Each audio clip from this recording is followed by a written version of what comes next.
our country has been introduced to the tragic stories of too many young black men fighting for justice, but never able to speak for themselves.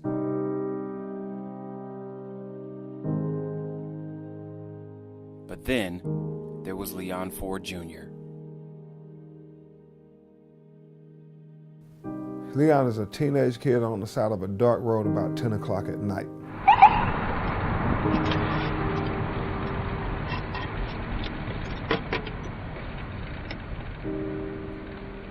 $5.10.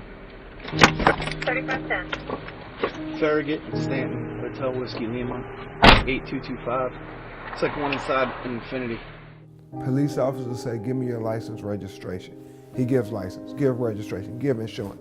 They don't run that initially. What they initially do is run his initials, L. Ford, against a recently arrested list. It's a presumption that he's guilty. They want him to be somebody he's not. In their mind, they have made this stereotype, this profile, and they said, we're gonna make him the profile. Remember Lamont Ford? Yeah.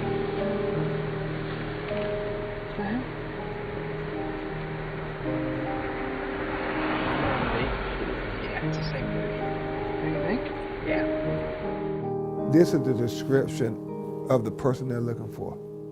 He's a black male with a white t-shirt. That's the description. And with that, everything that happens on that video is from that description.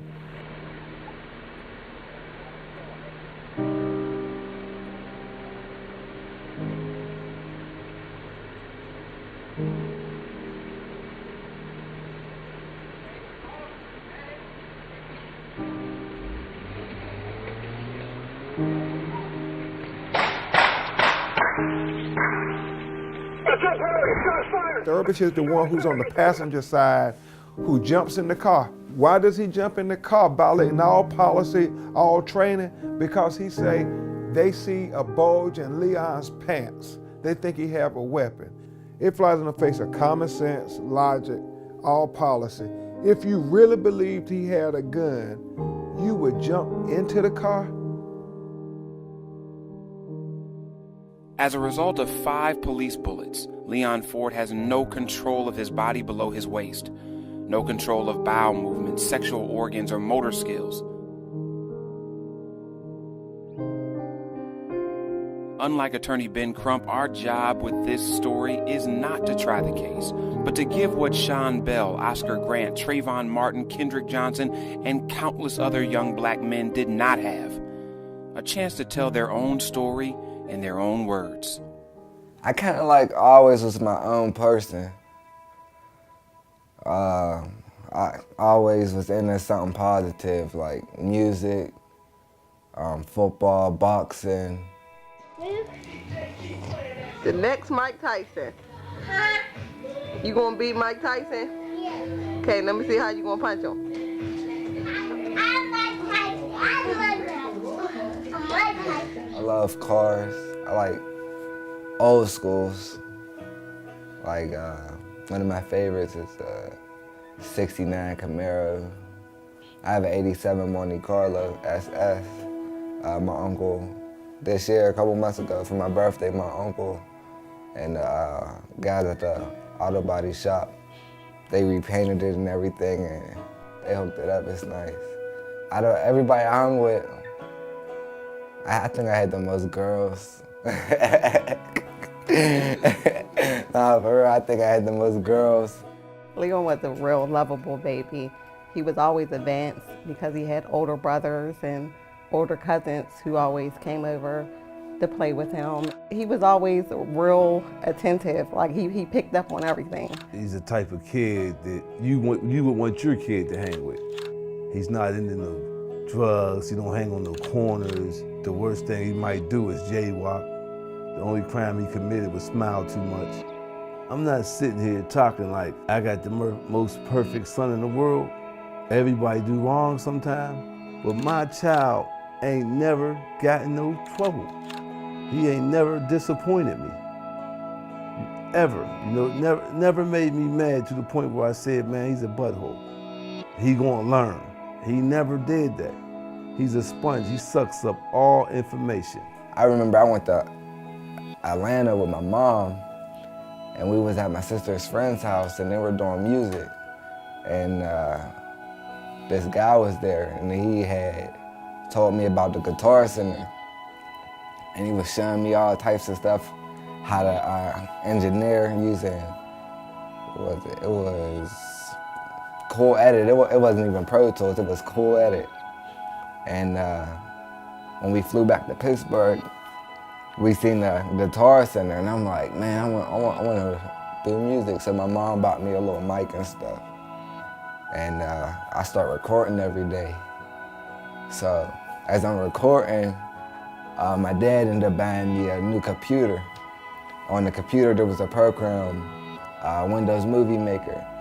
So one night, I'm just messing around with it, and we had recorded a song, and I get my mom's camera, and I'm recording my cousin rap this song, and I'm like, yo, if I just put the video on this program and line the words up with the song, I can make you a music video. So I'm messing around with it all night. I can't get the words matching to the song perfectly, but I'm getting closer and closer. But I'm taking different clips and I'm learning how to put them on. So I made one little music video.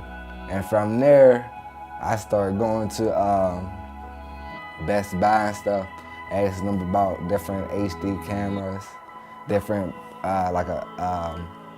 programs to edit with that was easier, and it was on from there.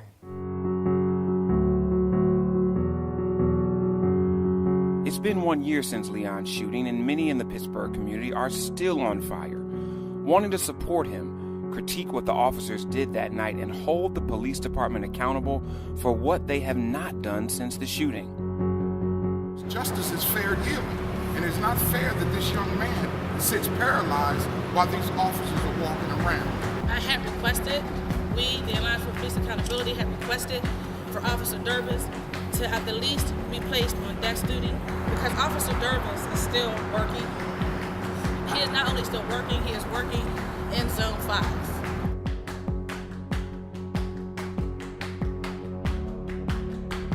Not only did supporters from the community come out to rally, but also to speak in the chamber of City Council. What matters is that we have a lack of leadership in this community, and therefore the community is suffering. But what we need from the officers, we need you all to serve and protect us, not to intimidate and harass us. So when we interact with police officers, there needs to be a cultural understanding. I'm here because I was shot and paralyzed by the Pittsburgh Police a year ago. And now I just want to make sure this doesn't happen to no one else. This year been hectic for me. It's been hard. Some days I wake up, I don't even want to wake up some days. When I got shot, I had a choice to give up, but I refused to give up. And I'm in this chair, I feel like I have a point to prove. My future was bright before. I'm in this chair now, and I'm not gonna let my future be dim. I'm gonna make sure my future is brighter than ever. I'm gonna shine. I'm gonna make sure everybody remembers me, no matter what.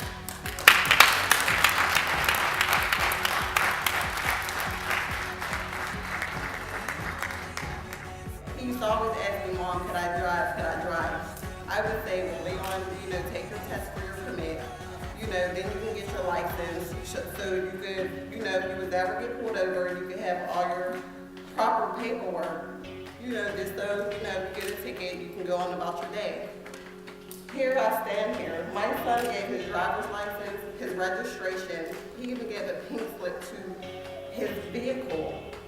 And I really feel like I failed my son, because these are all the things I told him he needed in order to be able to drive, and for him to be able to give all this information and still end up sitting here in the wheelchair. I failed my son. You felt my son. Everyone felt my son because he did everything right. And as Leon attempts to define what his legacy will be, his parents are dealing with the daily blessings and challenges of a son who will be in a wheelchair for the rest of his life. I'm like more angry now. I'm like snappy sometimes. I get frustrated. I'm real frustrated. I believe there's a slight difference because Leon now can't physically get up and stand and go do the things he would do if he was not in a wheelchair, like as far as his son.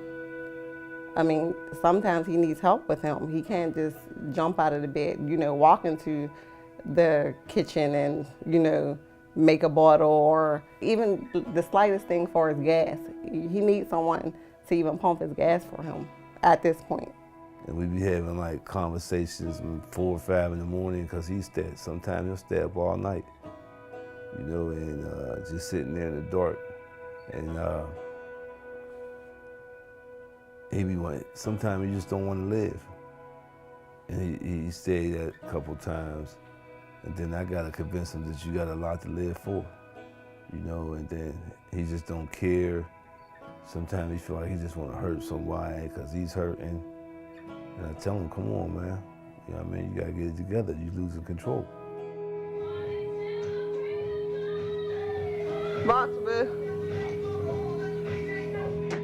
And if Leon didn't have enough to fight for, he is currently being charged with aggravated assault, reckless endangerment, and escape charges associated with that night's shooting, which if convicted could see him serve 20 years in prison. But Leon realizes he's fighting for more than just a case. He's fighting to have a life where so much that he used to do was taken away from him. My ability to play football with my son, wrestle with my son, box, and just do the things that I used to do. That's my world right there.